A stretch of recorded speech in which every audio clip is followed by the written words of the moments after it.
Yes, akhirnya iPhone 14 series udah resmi dirilis Apple dan kali ini ada banyak hal baru tentang iPhone 14 series yang berbeda dari iPhone seri-seri sebelumnya. Salah satunya hal yang sebenarnya udah bertahun-tahun ada di smartphone Android, tetapi nggak tahu kenapa belum pernah ada yang kepikiran ya untuk bikin tompel atau punch hole di smartphone Android jadi sekeren punch hole di iPhone 14 series ini. Dan itu cuman salah satu hal dari banyak banget hal yang bakal kita bahas di sini. Tetapi sebelum kita ngomongin semua hal tentang iPhone 14 series terbaru ini, gue pengen kasih tahu kalian tentang Live On. Ini provider digital berbasis prabayar tanpa pulsa dari XL Axiata yang beda banget dari banyak provider lainnya. Karena dia ngerti ya sama kebutuhan profesional muda, cerdas digital yang value minded dan anti ribet. Jadi dari beli perdana, aktivasi, verifikasi, bahkan pilih nomor itu bisa dilakukan sendiri secara online tanpa keluar rumah. Dia punya satu kuota besar untuk semua aplikasi, jaringan dan waktu, dan karena jumlah kuotanya besar tanpa FUP, kita bisa menikmati seluruh kuota tanpa kompromi kecepatan. Terus yang menarik lagi, Live On ini punya data rollover yang luar biasa besar ya, sampai 1000 GB.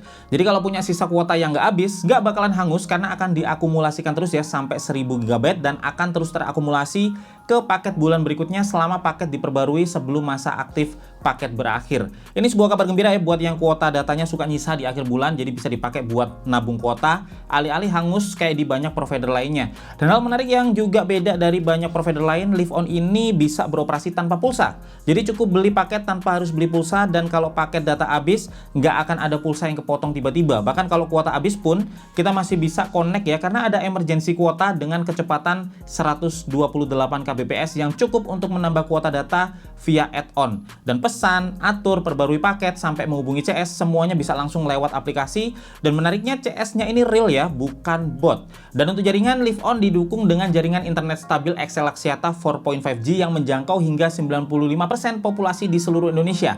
Jadi Live On ini pas banget ya buat customer yang bijak dan aware dengan kebutuhan kuota besar tanpa dibagi-bagi, tanpa ingin membuang-buang sisa kuotanya. Nah, info lebih lengkap bisa kalian cek aja di deskripsi, dan sekarang kita langsung aja masuk ya ke pembahasan utama. Semua hal yang perlu kalian tahu tentang iPhone 14 series terbaru. Pertama, dirilis dalam 4 varian. Jadi iPhone 14 series sekarang dirilis dalam 4 varian. Ada iPhone 14, iPhone 14 Plus, iPhone 14 Pro, dan iPhone 14 Pro Max. Dan iPhone 14 Plus ini resmi menggantikan seri iPhone mini yang udah ada ya sejak di iPhone 12 series. Kemungkinan memang karena zaman sekarang orang lebih suka ya sama smartphone yang ukuran layarnya besar dibandingkan dengan yang ukuran layarnya kecil. Jadi iPhone 14 Plus mungkin diharapkan Apple bisa lebih laris ya daripada iPhone 14 mini seandainya mereka merilisnya. Dan harga resminya di Indonesia memang belum keluar, tetapi harga resmi di US sana sebenarnya masih mirip ya sama seri sebelumnya. Jadi untuk iPhone 14 dijual mulai $799 atau sekitar 11,9 jutaan. Terus iPhone 14 Plus mulai $899 atau sekitar 13,4 jutaan rupiah. iPhone 14 Pro mulai $999 atau sekitar 14,9 jutaan rupiah, dan iPhone 14 Pro Max ini mulai $1099 atau sekitar 16,4 jutaan rupiah. Tetapi pastinya harga resmi di Indonesia bakal jauh lebih tinggi terkait dengan pajak dan yang lainnya. Dan yang kedua, ada dua perbedaan kelas. Jadi iPhone 14 series ini terbagi jadi dua kelas ya. Pertama iPhone 14 dan iPhone 14 Plus ini di kelas basicnya, dan yang kedua iPhone 14 Pro dan 14 Pro Max ini di kelas atasnya. Nah, kita bakal ngomongin detailnya satu persatu. iPhone 14 dan iPhone 14 Plus ini jadi kelas basic dari iPhone 14 series yang dirilis. Jadi secara desain dia masih pakai notch seperti di iPhone seri sebelumnya. Layarnya juga tetap pakai Super Retina XDR OLED ya yang sama. 6,1 inch untuk yang iPhone 14 dan 6,7 inch untuk yang iPhone 14 Plus ya yang baru. Dan dia juga masih menggunakan chipset A15 Bionic seperti yang dipakai di iPhone 13 seri saat ini. Tetapi dengan penambahan, peningkatan dan juga fitur baru yang udah ada juga di iPhone 14 Pro dan 14 Pro Max. Misalnya di iPhone 14 dan iPhone 14 Plus juga udah ada emergency SOS ya via satelit, ada crash detection juga, banyak improvement di sisi kamera, dan beberapa fitur unggulan lain dari kelas di atasnya. Nah, peningkatan kamera ada di kamera utama yang meskipun sama-sama 12 megapiksel tetapi punya aperture yang lebih besar, ukuran piksel yang juga lebih besar, yang diklaim 2,5 kali lebih bagus ya hasil foto low light-nya, dan 2 kali lebih cepat untuk jepret foto malamnya dibanding dengan iPhone 13 sebelumnya. Nah, kalau untuk kamera ultra wide secara hardware dia nggak ada perubahan. cuman yang banyak berubah itu kamera depannya, yang selain punya aperture lebih besar dan ukuran piksel lebih besar, sekarang juga punya autofocus yang tentunya bikin hasil foto dan rekaman video selfie-nya lebih baik ya dibandingkan dengan sebelumnya yang belum dilengkapi autofocus. Nah, untuk fitur di kamera belakang itu sekarang ada action mode untuk rekam dengan stabilization tinggi, terus ada cinematic mode juga untuk rekam video dengan kualitas sinematik ya, yang sekarang bisa diambil di resolusi 4K 24 fps. Dan untuk baterai ada yang menarik ya. Jadi Apple mengklaim kalau baterai di iPhone 14 Plus ini merupakan baterai paling awet yang pernah ada di iPhone yang bisa bertahan lebih dari sehari. Sedangkan untuk di iPhone 14 sendiri baterainya diklaim bisa bertahan seharian. iPhone 14 dan 14 Plus sendiri tersedia dalam 5 pilihan warna ya, yaitu Midnight, Starlight, Blue, Purple, dan Product Red, dan lebih banyak pilihan ya ini dibandingkan dengan varian warna iPhone 14 Pro dan 14 Pro Max. Kalau untuk ketersediaan iPhone 14 ya mulai tersedia di US sana di 16 September, sedangkan iPhone 14 Plus lebih molor lagi di 7 Oktober. Tetapi itu di US sana, kalau di Indonesia biasanya perlu beberapa bulan ya sampai akhirnya bisa masuk secara resmi di auto reseller kayak iBox dan sebagainya. Tetapi bintang utamanya sebenarnya adalah iPhone 14 Pro dan iPhone 14 Pro Max yang mengusung desain layar baru yang sekarang hadir dengan punch hole yang Apple sebut sebagai Dynamic Island. Jadi sebenarnya ini semacam punch hole panjang yang udah cukup lama ya ada di smartphone Android, tetapi seperti yang sempat gua singgung tadi, somehow belum ada yang kepikiran gimana menyembunyikan atau juga memanfaatkan punch hole ini untuk fungsi-fungsi lain yang ternyata Apple cukup kreatif ya untuk melakukannya. Jadi alih-alih punch hole ini diem di sana aja dan nggak punya fungsi apa-apa, Apple menjadikan punch hole di iPhone 14 Pro series ini menjadi pusat dari banyak aktivitas iPhone yang secara fleksibel akan melebar dan juga menyempit ya, terus memanjang atau juga memendek sesuai dengan apa yang sedang ditampilkan. Jadi dia bisa nampilin Face ID, terus kemudian koneksi AirPods, background music, next direction ya kalau di Maps, album art, alert, dan masih banyak lagi. Dan ini nggak cuma untuk aplikasi bawaan aja, tetapi bisa juga nampilin ya untuk aplikasi third party lain yang kalian install. Dan sebenarnya ini konsep yang cukup sederhana yang hanya berupa animasi fungsi aja yang dipusatkan di punch hole Apple ini. Tapi somehow ini terlihat cukup keren ya karena memang belum pernah ada punch hole yang difungsikan sedynamic ini di sebuah smartphone. Meskipun setelah ini gue yakin juga bakal mulai banyak smartphone yang bakal membuat punch hole-nya jadi dinamis kayak gini. Nah, yang menarik lagi dari iPhone 14 Pro series setelah sekian lama akhirnya always on display ditanamkan ke smartphone ini. Dan ternyata Apple menunggu ditanamkannya layar LTPO Super Retina XDR OLED 120Hz terbarunya ya yang bisa berjalan di refresh rate sampai 1 Hz juga kalau di low power mode atau di always on display. Jadi diharapkan always on display-nya ini nggak sampai bikin boros baterainya. Tetapi beda dengan always on display kebanyakan smartphone yang biasanya sih kalau kita lihat kan layarnya mati ya dan juga cuman beberapa info penting aja yang nyala kayak jam dan notif dan yang lainnya, sedangkan sisanya hitam mati total. Always on display di iPhone 14 Pro series ini layarnya nggak mati, cuman ngedim aja. Bahkan layar ini masih terlihat cukup colorful ya saat always on display-nya aktif karena memang dengan LTPO display refresh rate ditekan turun dan penggunaan baterai juga bisa tetap minim meskipun layarnya seolah-olah itu masih menyala.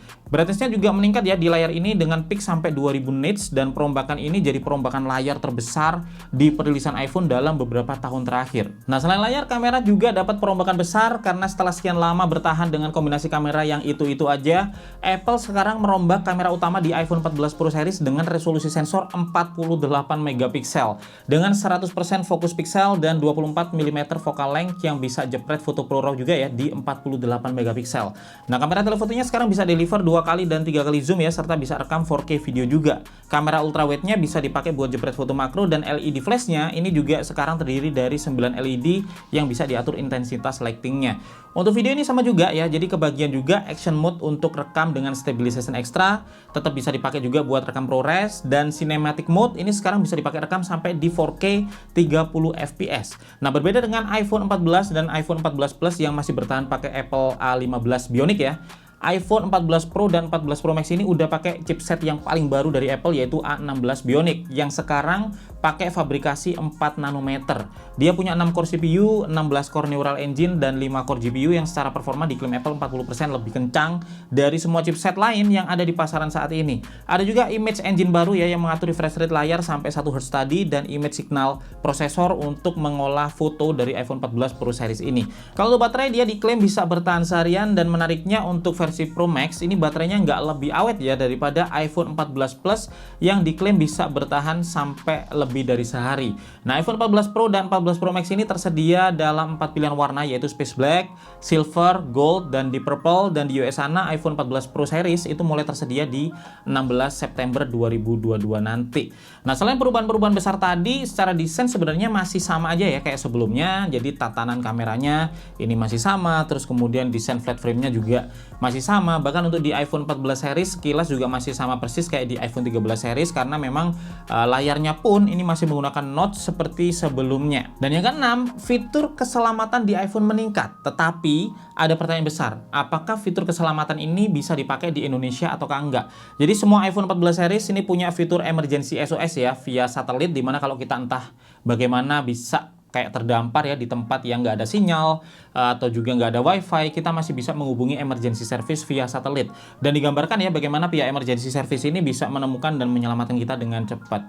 Tetapi apakah ini bisa dipakai di Indonesia? Jawabannya belum, karena sekarang ini sendiri masih terbatas di US dan Kanada dan nggak tahu juga ya kapan bisa dipakai di Indonesia. Dan kalau dipakai di sini nantinya akan terhubung ke layanan darurat yang mana. Hal yang sama juga terjadi di fitur crash detection, di mana iPhone ini bisa mendeteksi seandainya penggunanya mengalami kecelakaan ya, dan jika dideteksi ada kecelakaan terus nggak ada respon juga dari penggunanya, iPhone bakal otomatis menghubungi emergency service yang saat ini juga belum bisa ya dipakai di Indonesia. Jadi meskipun ada fitur keselamatan ekstra, ini belum bisa kita manfaatkan guys di Indonesia, dan ya mungkin endingnya nggak bakal kepake juga ya di sini. Nggak tahu sampai berapa lama ke depan. Dan satu lagi, layanan ini juga gratis selama 2 tahun, yang artinya setelah 2 tahun kemungkinan tidak gratis lagi ya, dan akan menjadi sebuah layanan berbayar dari Apple.